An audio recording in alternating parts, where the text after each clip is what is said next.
Hello বন্ধুরা, দেখো আজকে কি বানাবো। সয়াবিন আলুর তরকারি, নিরামিষ তরকারি। দেখো এদিকে মশলা কষানো হয়ে গেছে। এখানে আছে তেলের উপরে জিরা, শুকনো লঙ্কা, এলাইচি, দারচিনি দিয়ে ফোড়ন দিয়ে টমেটো বাটা আর জিরা, আদা আর কাঁচা লঙ্কা বাটা দিয়ে ভালো করে কষিয়ে নিয়েছি মশলাটা। এখন সয়াবিনটা দিয়ে দেবো। সয়াবিনটা দিয়ে দিয়েছি। এখন সয়াবিনটা ভালো করে কষিয়ে নেবো একটু সময়, তারপরে গরম জল দিয়ে দেবো।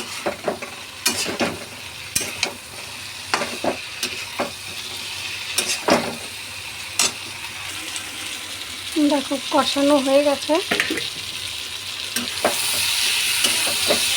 এবার গরম জলটা দিয়ে দেবো। গরম জলটা আমি গ্যাসে করে নিই, কারেন্টে করেছিলাম তার জন্য।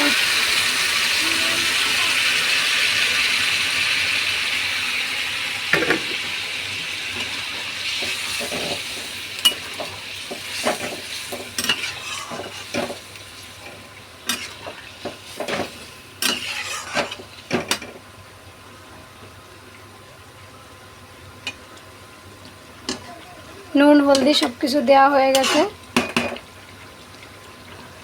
আমি 1 ফোড়ন দিয়েছি, তোমরা চাইলে 2 ফোড়ন দিয়ে খেতে পারো। আমাদের গ্যাস পুড়িয়ে যাবে তাড়াতাড়ি, তার জন্য আমি 1 ফোড়ন দিয়েই খাই। আমাদের গ্যাসের প্রবলেম হয়, তোমরা তো জানো। বাইরের বাড়া যারা থাকে, বাইরের বাড়িতে গ্যাসের প্রবলেমটা বেশিই হয়। গ্রামের বাড়িতে সবাই চুলায় রান্না করে, সেটা তো আমি জানি। এদিকে দেখো ভাত রান্না হচ্ছে। এখন ভাতটা হয়নি, হালকা একটু গরম হয়েছে, এখনো হয়নি।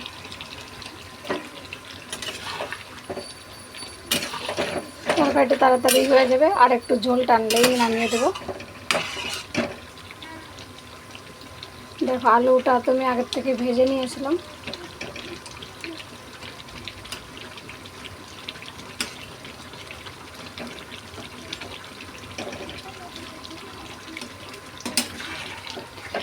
ভালো করে দেখাতে পারছি না, কারণ কি আমার এক হাতে মোবাইল আর এক হাতে খুন্তি হাতে।